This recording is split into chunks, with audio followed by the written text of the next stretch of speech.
मित्रों, दोस्तों, मैं ये बताने के लिए वीडियो बनाता हूँ कि सर्वोपरि, सर्वोत्तम, सर्वश्रेष्ठ, सबसे अच्छा धर्म वो सनातन धर्म है। और ये बात मैं यूँ ही नहीं बताता, बल्कि धार्मिक पुस्तक से प्रमाण भी दिखाता हूँ। जो कुछ बोलता हूँ, बताता हूँ, वो दिखाता भी हूँ। तो आइए शुरू करते हैं। शुरू करने से पहले मेरा आपसे अनुरोध है कि आप मेरे चैनल को सब्सक्राइब कर दें। देखें, ये जो पुस्तक आपके सामने खुली हुई है, इस पुस्तक का नाम है अत्रि स्मृति। मैं इसके मंत्र 196 से पढ़ रहा हूँ। यहाँ देखें क्या लिखा है। रजक, चर्मकार, चमार, नट, बुरुड, जो बांस की डलियाँ बनाते हैं, घीमर, कलाल, भील, इन 7 जातियों को अंत्यज कहते हैं। अंत्यज का अनुवाद होता है जो सबसे नीच हो, जिसको अछूत कहते हैं, जिसको हम छू नहीं सकते हैं। वैसे तो अंत्यज बहुत सी पुस्तकों में और भी जातियों को इसके अंदर लिया गया है, अंत्यज के अंदर। जैसे आप व्यास स्मृति के अध्याय 1 के मंत्र 10, 11, 12 को पढ़ेंगे तो वहाँ गवाला, जिसको यादव कहते हैं, इसी तरह से नाई है, कुम्हार है, और भी 10-15 जातियों के नाम वहाँ पे हैं। तो उन जातियों को अंत्यज कहा गया है।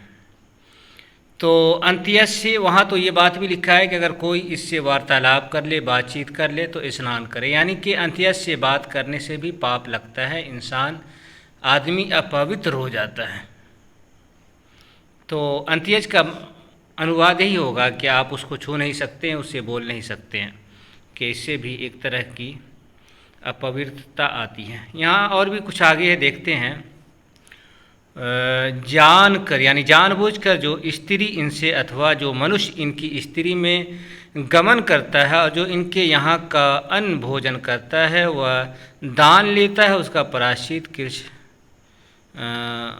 किरच्छाब्द 1 वर्ष तक एक करके कर्मानुसार प्रजापत्य व्रत करिए। व्रत करने के बारे में तो यहाँ ये बताया है कि अगर कोई ऊंची जाति का आदमी इनकी स्त्रियों से भोग कर ले या इनके यहाँ भोजन कर ले, तो इनकी स्त्रियों से, इनकी बहन बेटियों से संभोग कर लेना या इनके यहाँ भोजन करना एक जैसी बात है, एक जैसा पाप है। तो उसके बारे में बताया, उसके प्रायश्चित बताया है कि ये करना है। तो ये लोग इतने अंत्यज हैं, इतने नीच हैं कि इनके यहाँ भोजन करना भी समझे कि इनकी बहन बेटियों से सेक्स करने के बराबर है। आगे है कि जो ब्राह्मण चंडाल से स्पर्श किए हुए जल को पीता है, वो ये जो है कृष्णपाद का अनुष्ठान करने से शुद्ध होता है। तो चंडाल किसी बर्तन को छू ले तो उस बर्तन से पानी नहीं पीना चाहिए, बल्कि आपको कई जगह ये बात ही मिलेगी कि चंडाल जिस कुएँ को छू ले उस कुएँ से भी पानी नहीं पीना चाहिए। यहाँ क्या लिखा है कि जो ब्राह्मण अविधि मद का पान करने वाले कि वह निषाद भील के अन्न को भोजन करता है, देवता उसके दिए हुए हवि का भोजन व उसके दिए हुए जल का पान तक भी नहीं करते हैं। तो यहाँ निषाद, भील, निषाद एक जाति है, एक बड़ी संख्या है निषाद जातियों की, और बड़े बड़े नेता भी हैं बीजेपी के अंदर। तो उसके बारे में ये बात आती है। और ये लोग भी आज के दौर में हिंदू धर्म के बड़े सेवक हैं। तो सेवक अपनी जगह पे, तो यहाँ ये बात आई है कि कोई भी ऊंची जाति का व्यक्ति निषाद के घर भोजन कर ले। यहाँ ब्राह्मण के बारे में बात आई है कि कोई ब्राह्मण अगर निषाद के घर का भोजन कर ले और फिर वो अगर कोई यज्ञ वगैरह करता है, जैसे हवि है या फिर जो है जो भगवान को दिया जाता है भगवान के लिए, तो वो चीज़ें नहीं मानी जाएंगी। वो फिर ब्राह्मण जो है अपने अपने पद से गिर जाएगा। देखिए, उसके हव्य भोजन व उसके दिए हुए जल का पान तक भी नहीं करते हैं, तो भगवान नहीं करते हैं। तो यहाँ आप समझ सकते हैं कि जब निषाद के घर का भोजन कोई ब्राह्मण एक बार कर ले तो फिर वो भगवान के यहाँ उसका कोई स्थान नहीं रहता है। तो फिर निषाद का क्या स्थान रहेगा? जो निषाद अपना ही भोजन सदा करता है, एक बार ब्राह्मण कर ले तो ये होगा। तो फिर जो निषाद हर बार हमेशा सदा अपने ही घर का भोजन करता है, तो फिर वो हिंदू कैसे हो सकता है? समझने वाली बात है। आगे है कि जिसके घर में एक भी गौ बछड़े वाली अर्थात दूध देने वाली ना हो, उसका मंगल किस प्रकार से हो सकता है और पाप दुख व अमंगल का नाश किस प्रकार से हो सकता है? तो यहाँ से ये बात समझ में आई है कि हर एक को गाय पालन करना चाहिए। आगे है कि जो मनुष्य काष्ठ, लेस्ट, ढेला आदि से गौ को मारता है वो कृष्ण व्रत को करे, और जो मिट्टी से द्वारा गौ हत्या की हो प्रजापति व्रत करे। तो यहाँ गाय हत्या के गौ हत्या के बारे में बताई है कि अगर कोई गाय की हत्या कर दे तो क्या करना है। नीचे लिखा है कि सर्प 8 पैर वाला कोई जानवर होता है, और उसके आगे है ऊँट, अश्व, घोड़ा, हाथी, सिंह, बाघ व गर्दभ, इनकी हत्या करने वाला शूद्र की हत्या का जो प्रायश्चित कहा है उसे करे। तो यहाँ ये बात आई है कि शूद्र जानवर के बराबर होता है।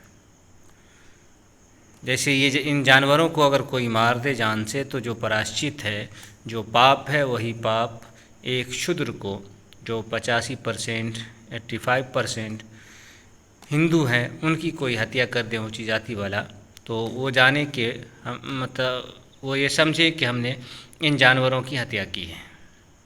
आगे क्या है कि देखें, चंडाल का स्पर्श किया हुआ और विष्टा मूत्र से स्पर्श किया हुआ वह अपनी उच्छिष्ट को मनुष्य भोजन करता है, वो 3 दिन तक उच्छिष्ट भोजन करके प्रायश्चित करे। तो यहाँ देखें, चंडाल किसी चीज़ को छू दे, किसी सामान को छू दे, तो वो हो गया विष्टा, यानी जो पाखाना होता है, मूत होता है, उसकी बराबर हो जाता है चंडाल का छुआ हुआ। तो इसको भी ध्यान में रखना चाहिए। यहाँ क्या है कि चंडाल के बनाए हुए कुएं आदि का जल पीकर मनुष्य की पंचगव्य पीने से शुद्धि होती है। चंडाल बता दें कौन है? चंडाल है, किसको कहते हैं? तो चंडाल जो होता है उसकी माँ ब्राह्मण होती है और बाप शूद्र होता है। शूद्र बाप और ब्राह्मण माँ से की मिलाप से जो बच्चा पैदा हो वो चंडाल कहा जाता है। तो इस तरह से विवाह नहीं होनी चाहिए कि कोई ऊंची जाति की लड़की किसी नीच जात के लड़का से विवाह करे। अगर कर लिया तो वही बच्चा चंडाल होगा। तो चंडाल का बना हुआ कुआं, अगर वो अपने हाथ से कुआं बनाया है, तो कोई मनुष्य कोई भी हो, ब्राह्मण, क्षत्रिय, वैश्य, शूद्र, कोई भी पी ले, तो फिर उसकी शुद्धि क्या होगी? पंचगव्य के पीने से, यानी गाय का गोबर और गाय का मूत्र मिला हुआ जो पंचगव्य तैयार होता है, उसके पीने से शुद्धि होगी। आगे चलते हैं। यहाँ के चंडाल ने जिसे स्पर्श किया हो वो केवल स्नान ही करे। और तो यहाँ ये बात आई है कि चंडाल अगर किसी को छू ले तो फिर उसकी शुद्धि ये होगी कि वो जाकर के स्नान करे, तब वो ये होगा। यहाँ एक अलग बात आई है कि एक पंक्ति बोलते हैं, एक लाइन में लाइन से कतार में बैठे हुए भोजन करने वालों में से यदि एक मनुष्य की देह में नील का स्पर्श हो जाए तो उस लाइन के सभी मनुष्यों को अशुद्ध कहा जाएगा। एक लाइन में बैठ कर के बहुत सारे लोग भोजन कर रहे हैं और किसी एक के बदन पर अगर नीला वस्त्र हो जाए, नीला वस्त्र अगर हो, तो सारे लाइन के सारे लोग जो हैं वो अपवित्र हो जाएंगे। यहाँ क्या नीचे, जिस मनुष्य के शरीर पर नीले रंग का वस्त्र देखा जाएगा वो मनुष्य 3 रात्रि और 1 दिन तक उपवास करे।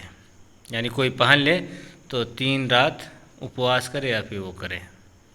यहाँ लिखा है कि जो यदि ब्राह्मणों ने बिना जाने हुए शूद्र के यहाँ का जलपान कर लिया है तो वो स्नान करने के उपरांत पंचगव्य का पान कर 1 दिन तक उपवास करे, तब शुद्ध होता है। तो यहाँ ये बात आई है कि जो शूद्र समाज के लोग हैं, 85% हिंदू हैं, तो उसके बारे में ये बात आई है कि अगर इसके घर में अगर कोई ब्राह्मण अज्ञान यानी अनजाने में, जाने बगैर, जैसे होता है आज के युग में, आप देख लें, जैसा कि धार्मिक पुस्तकों में बात आई थी कि शूद्र के लिए पहनने की जो चीज़ है वो है ब्राह्मणों का फटा पुराना कपड़ा। लेकिन आप आज देखें तो शूद्र समाज के लोग ब्राह्मण से अच्छा कपड़ा पहनते हैं। तो इस वजह से, और रहने सहने का भी ब्राह्मण से अच्छा इसके पास जगह है, सब कुछ अच्छा है। तो इस कारण से अब पता नहीं चलता है कि कौन शूद्र है, कौन ब्राह्मण है, कौन क्षत्रिय है, सारे लोग मिलजुल गए हैं। तो इस कारण से अब कुछ पता नहीं चल पाता है। तो ऐसी सूरत में अगर कोई पी ले तो जाहिर सी बात है कि अज्ञानता ही से, अनजाने ही में पिएगा। तो उसके बारे में ये बात आई है कि अगर ऐसा हो जाए तो क्या करना है, उसका प्रायश्चित, उस पाप का प्रायश्चित क्या है। तो बताया कि जलपान कर लिया है तो वो स्नान करने के, यानी स्नान करके और पंचगव्य पी करके पवित्र हो जाएगा। तो अब आप समझें कि कोई ब्राह्मण शूद्र के घर का अनजाने में पानी पी ले तो ब्राह्मण इस तरह से अपवित्र हो जाता है, नापाक हो जाता है, अशुद्ध हो जाता है। तो जो शूद्र अपने घर का जलपान करता है, अपने घर, और शूद्र हमेशा अपने घर का ही जलपान करता है, तो शूद्र को भी सोचना चाहिए कि वो कहाँ जा रहा है, किस रास्ते पर चल रहा है। तो ये चीज़ भी समझने की है, सोचने की है कि जो व्यक्ति सदा अपने घर का पानी पिए तो वो कैसे परम गति को पा सकता है, जबकि एक मर्तबा अगर ब्राह्मण पी ले, वो भी अनजाने में, तो उसकी शुद्धि ये है कि वो स्नान करे, उसके बाद पंचगव्य पिए, गाय का गोबर, गाय का मूत्र पिए। तो आप, ये है सनातन धर्म का रास्ता, ये है सनातन धर्म में बताए हुए तरीक़े, जिस पर चलना हर ब्राह्मण, क्षत्रिय, वैश्य और शूद्र के लिए ज़रूरी होता है। तो ये धर्म ग्रंथ है, तो इसी के अनुसार ज़िंदगी बसर करना चाहिए, तभी हिंदू सनातनी माने जा सकते हैं, नहीं तो फिर नहीं।